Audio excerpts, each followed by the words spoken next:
Bonjour les amis, bonjour à toutes et bonjour à tous, très heureux de vous retrouver enfin après ces longues semaines, que dis-je, ces longs mois de silence astrologique. Alors on va profiter aujourd'hui pour parler de cette carte du ciel, mais surtout l'occasion m'est donnée de parler de la balance, du signe de la balance, puisque nous sommes dans le mois de la balance. Soleil en balance à 10 degrés. Et puis on a aussi Mars qui est en balance. Et ça c'est important parce que Mars en balance est dit en exil. Alors qu'est-ce que c'est que la balance dans le zodiaque? Eh bien la balance c'est l'autre. La balance c'est la rencontre avec l'altérité, c'est la rencontre avec autrui. Vous voyez, de la maison 1 à la maison 7, en tout cas de la cuspide de la 1 à la cuspide de la 7, donc ce qu'on appelle sous l'horizon, nous sommes concentrés sur notre ego, sur la construction de notre ego. Cette construction se met en place à partir de nos critères socio-éducationnels, socio-culturels. Donc tout ce qui nous concerne directement et qu'on reçoit en héritage de notre famille, de notre patrimoine familial, patrimoine également socio-culturel, puisque notre famille grandit, vit, se développe et croît dans un environnement donné.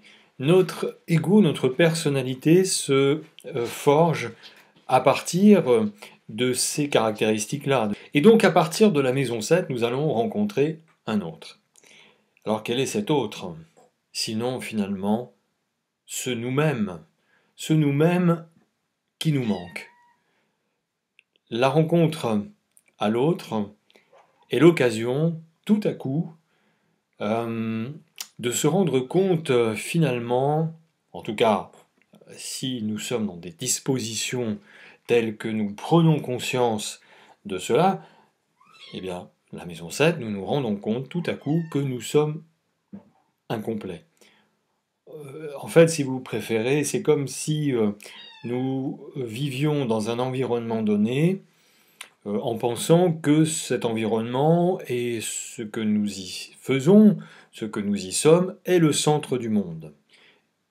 Et que seules finalement euh, les valeurs qui sont comment dire, enseignées dans cet environnement sont les meilleures et sont les bonnes.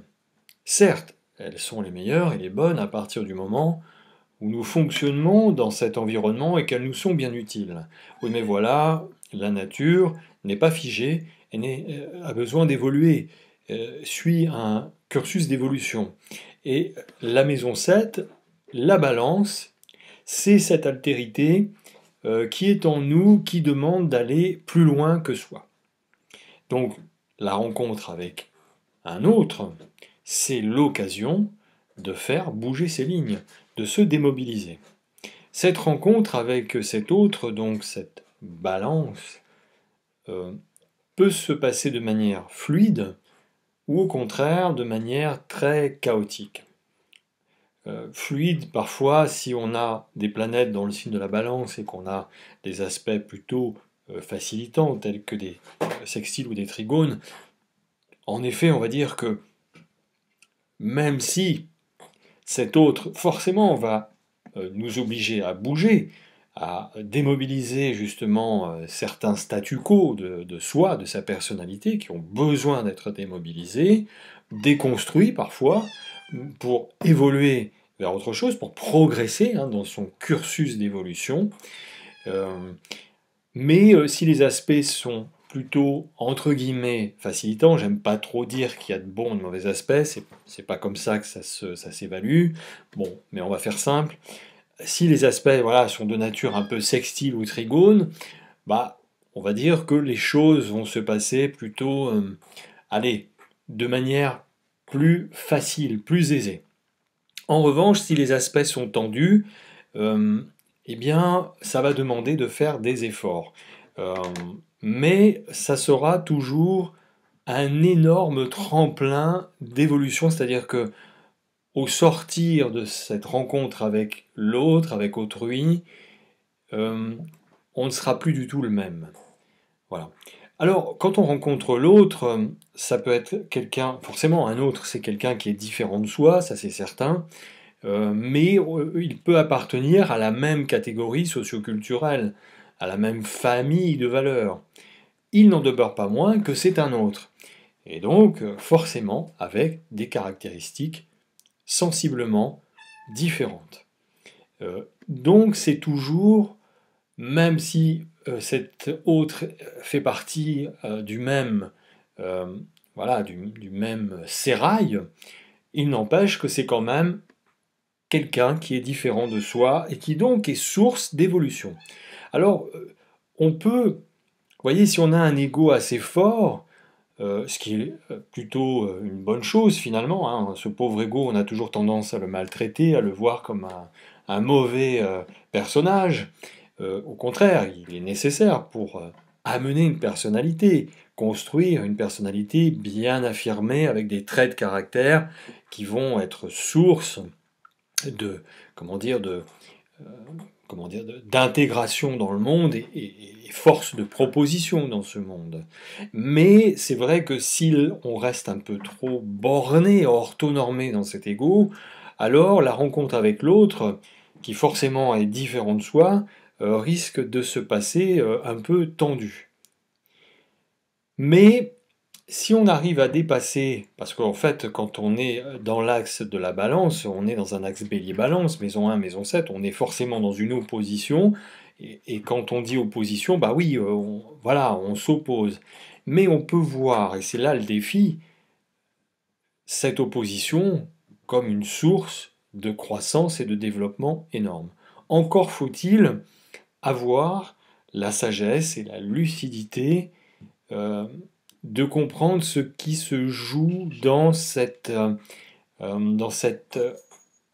rencontre avec autrui, qui en fait est une association, hein, on parle souvent d'association avec la balance, mais c'est pas une association forcément de corps ou d'esprit, c'est une association finalement avec soi-même, parce qu'on comprend bien finalement le but de cette rencontre et parfois de cette mise en tension, de cette opposition avec cette altérité qui est là pour faire voler en éclats justement notre ego trop engoncé, trop voilà, trop pris dans des certitudes. Donc voilà un petit peu le but de la balance, l'énergie balance, la dynamique de la balance. Alors n'oublions pas également que nous sommes l'autre de l'autre, si je puis dire. Donc ça veut dire que pour l'autre, pour cet autrui, pour cette altérité, cet alter ego, eh bien nous sommes aussi un autre. Donc ça veut dire que il y a là aussi matière à travailler, matière à se rendre aussi disponible que possible pour cet autre, de manière à ce que cet autre aussi, qui est inscrit dans une démarche zodiacale évolutive, d'incarnation évolutive, que cet autre, justement, puisse tirer profit de cette rencontre avec son altérité, qui est vous-même, et donc vous êtes aussi vous-même une source de progrès, une force de proposition pour l'autre. Voyez, c'est vraiment un échange. Alors, on a tendance à dire dans l'astrologie un peu populaire que en 7, c'est l'associé ou c'est l'ennemi. Bah oui, parce que si vous voulez, entendu sous cet angle-là, très simpliste pour moi, c'est l'associé parce que c'est le partenaire ou la partenaire que nous rencontrons dans notre vie ou au cours de notre vie, et je dis les partenaires parce qu'il y en a plein des possibles dans notre vie de tous les jours, qui vont nous permettre d'être la plus-value de soi, le plus que soi en fait. Soit on reste dans l'opposition, et alors c'est frontal, et chacun reste campé ici et là dans ses positions, soit au contraire, et c'est là le but, hein, je le dis toujours, on arrive au centre. Alors dans un premier temps, c'est normal, ce sont les égos hein, qui se mettent en branle, donc on protège un peu son précaré, son territoire, parce qu'on a peut-être peur d'aller, voilà, de démobiliser un petit peu ces choses. Encore une fois, ça dépend de la nature de votre thème. Je vous le dis, il y a certaines personnes pour lesquelles ça ne pose aucun souci, c'est très facile. Pour d'autres, c'est plus compliqué. Donc ça demande d'avoir une mise en tension, hein, avec justement des carrés ou des oppositions pour faire bouger les lignes et démobiliser les choses et faire aller là où est le but de notre vie, hein, d'aller dans le sens de notre propre guidance. Euh, Parce que il n'y a pas de, comment dire, d'aspects ou de situations qui sont là pour nous anéantir ou nous condamner ou il y a des situations qui sont des expériences desquelles il faut en tirer toute la quintessence bienveillante pour soi, avant toute chose bien sûr, pour son évolution et aussi euh, pour l'évolution des autres. Mais bon, on n'a pas la main mise sur les autres, hein, ça c'est clair. Voilà.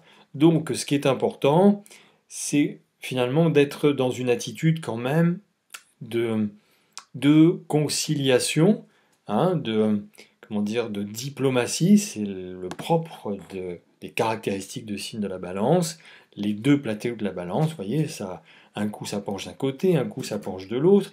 Bon, le but, c'est d'essayer de trouver l'équilibre entre les deux plateaux. C'est-à-dire que à la fois les égos bien affirmés de l'un et de l'autre puissent naturellement s'exprimer, se manifester, sinon bah, il y a frustration, et sinon bah, du coup, s'il y a frustration, il n'y a plus possibilité d'être force de proposition, quelle que soit la force de proposition, encore une fois. Cette force de proposition peut être dérangeante pour l'autre, comme la force de proposition de l'autre peut être dérangeante aussi pour soi. Mais justement, j'aurais tenté de dire que c'est là que ça devient intéressant.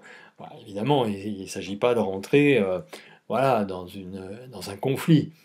Mais parfois, ça peut être conflictuel dans un premier temps, et puis voilà, si on arrive à faire preuve d'intelligence et d'ouverture, alors, au contraire, c'est une source de progrès énorme.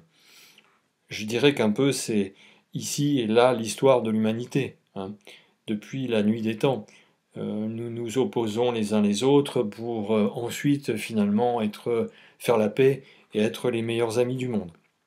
Alors, cet axe Bélier-Balance ou maison 1, maison 7, cette énergie de balance, cette énergie de nécessité, de polarité attractive, et en même temps tellement contraire, vous savez, c'est le plus et le moins, hein, qui s'attirent, c'est pas les deux plus ou les deux moins.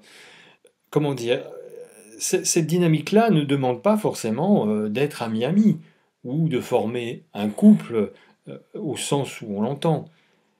Euh, Ça peut être le cas, bien sûr, on peut voilà, faire couple, on peut être ami-ami, on peut être partenaire de vie, on peut être partenaire professionnel, voilà, on peut vraiment former une équipe ou des équipes avec ces autres, et inversement, les autres font équipe avec nous-mêmes.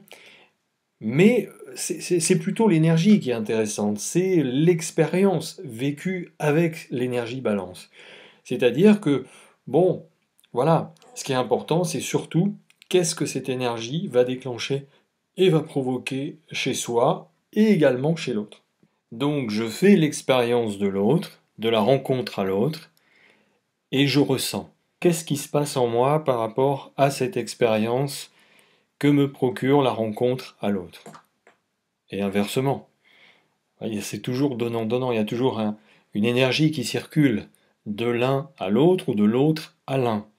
Et à partir de ce ressenti, à partir de voilà, quelle que soit d'ailleurs la nature de l'autre, hein, j'insiste bien, c'est pas voilà, les autres, on en rencontre tout le temps, tous les jours, hein, quand on est en voiture, quand on va faire ses courses, peu importe en fait, partout. Euh, Parfois il se passe des choses, des situations avec une mise en exercice de nos émotions, de nos affects, ou pas. En tout cas, qu'est-ce qui se passe? Voilà. Qu'est-ce que ça fait bouger en moi? Qu'est-ce que ça évoque en moi? Qu'est-ce qui se passe? en fait, ce ne sont pas tellement les sentiments en eux-mêmes qui sont importants, j'insiste là-dessus, c'est qu'est-ce qui se passe en moi, qu'est-ce que ça bouge en moi, qu'est-ce que ça fait bouger, et comment je peux l'intégrer, comment je peux l'intégrer pour mieux le désintégrer si tel doit être le cas, et passer à autre chose. Donc c'est une véritable aventure que cette aventure balance, que cette aventure faite avec l'autre, quelle que soit la nature et le profil de cet autre. Donc il y a des relations. La relation, normalement, ne peut pas laisser indemne, en ce sens que elle est source de progrès, d'évolution et comment dire, d'accepter que notre ego n'est pas complet, qu'il n'est pas parfait, et que nous avons besoin les uns des autres justement pour nous compléter. Voilà. C'est une utopie de penser que tout seul on peut tout. Euh, on peut beaucoup tout seul, c'est vrai, déjà dans notre autonomie d'être, c'est très important, mais il arrive un moment où, voilà, moi je suis par exemple profondément incompétent pour certaines tâches de bricolage. Et donc, alors, vous allez me dire, bah oui, mais tu as qu'à apprendre. Oui, c'est vrai, je peux apprendre à bricoler, je sais faire des choses, mais voilà, il y a des choses, ben, je ne sais pas faire. Et aussi, il y a d'autres personnes qui ne savent pas faire ce que moi je sais faire. Donc voilà l'association. Eh bien, écoute, toi tu sais faire ça, moi je sais faire ça. Donc, si tu peux venir m'aider à faire ça, ou si tu peux le faire toi-même, puisque c'est ton domaine de compétence, et moi, par contre, mon domaine de compétence, c'est plutôt ça. Alors, je vais être capable de t'apporter ce que je sais faire et que toi, tu ne sais pas faire. Vous voyez, l'énergie balance est un partenariat intelligent. Maintenant, eh ben, il faut trouver les bons partenaires. Et ça, parfois, ça prend une vie, ou en tout cas, c'est sur le chemin de notre vie, au fur et à mesure des rencontres que nous faisons tout au long de notre existence. Euh, et donc, nous, nous rencontrons des autres. Et parfois, ça ne matche pas, comme on dit. Et encore que, finalement, c'est ce que nous pensons. Nous pensons que ça ne matche pas. Mais en fait, comme j'en reviens à ce que je disais, que la connexion balance ne se fait pas toujours dans la facilité. Parfois, c'est tendu. Parfois, on n'est pas du tout d'accord. Mais en étant dans cette position de désaccord, bah, bizarrement, ça va questionner les parties qui sont en jeu, c'est-à-dire l'autre et moi et l'autre. Et forcément, il y a quelque chose qui ressort de ça. En principe, comme je dis, si nous sortons, si nous cassons, nous fissurons un peu les psychorigidités égotiques, eh bien, il ressort de ça des ouvertures, des brèches. Vous voyez, la balance met au chaos, met en chaos notre ego. Mais encore une fois, dans le bon sens du terme, dans le sens étymologique du terme, du mot chaotique, chaos qui veut dire ouvrir des brèches, ouvrir en grand. Donc ouvrir en grand, ça veut dire que voilà, on accepte d'ouvrir en grand des parts de soi pour accéder à des modes de compréhension plus subtils, plus fins, qui permettent justement de comprendre les autres, et en comprenant les autres, on peut mieux comprendre sa propre nature. Tel est en fait l'enseignement, si je puis dire, que nous apporte la balance en tant que partenaire autre de vie possible, rencontre avec l'altérité, cette altérité qui n'est autre que nos parts manquantes, qui n'est autre que le plus que soi, toutes ces choses que je n'ai pas et que l'autre a. Et inversement, toutes ces choses que j'ai et que l'autre n'a pas. Alors, cette rencontre avec l'autre, je dirais, n'est pas toujours très heureuse, pas forcément, euh, mais euh, on n'est pas obligé de voir l'autre comme un adversaire et de voir continuellement se heurter à cet adversaire, enfin ce qu'on estime être un adversaire. Mais si on réussit à voir les choses autrement, c'est-à-dire à voir ici là comme plutôt une sorte de partenaire qui nous oblige à devenir vraiment nous-mêmes, quelque part, c'est-à-dire à aller vers notre bélier ici, et donc à prendre les décisions, et ça c'est la position de Mars en balance, de prendre les décisions qui s'imposent. Parfois, nous nous en remettons à l'autre, ou carrément nous sommes effacés derrière un autre ou une autre, quel que soit d'ailleurs le domaine, ça peut être au travail. Eh bien, quand on a quelque chose à travailler dans le signe de la balance, parfois c'est l'occasion, alors soit effectivement on doit se mettre au diapason au service des autres et d'un autre, c'est possible, sans oublier sa propre personnalité, hein, ne l'oublions pas, nous avons toujours du bélier, soit au contraire, eh bien, ce que nous voyons comme une adversité est une occasion de prendre les décisions qui s'imposent pour justement s'affirmer, euh, prendre l'initiative euh, de d'affirmer sa personnalité ou de prendre l'initiative de voilà de prendre sa vie en main par exemple euh, et ne pas compter sur l'autre pour le faire à notre place. Euh, Parfois ça peut être dans le sens contraire, c'est-à-dire que nous sommes trop dans notre bélier, nous sommes trop à l'initiative des choses, et il faut au contraire laisser la place à l'autre. Dans tous les cas, quand on est dans l'énergie balance, qu'on a des planètes, ou son soleil en balance, souvent il y a un petit peu des deux. Hein. Voilà, il y a à la fois, puisque le bélier est en face, il y a à la fois l'intérêt d'avoir quand même l'esprit d'initiative, hein, de prendre les choses en main, bille en tête, euh, et tantôt le contraire, de laisser à l'autre le sens de l'initiative, voire même de le guider vers ce sens de l'initiative. Vous voyez, Mars en balance ici, on le dit en exil parce que forcément il vient découvrir les autres ou l'autre, il vient s'aventurer sur le terrain de l'autre pour lui permettre de devenir lui-même. Ou au contraire, il y a un autre qui vient sur notre territoire pour nous montrer comment prendre les choses en main, comment faire preuve d'un esprit d'initiative, comment exister au monde, euh, tout en tenant compte de cette aventure avec l'altérité et le partenariat.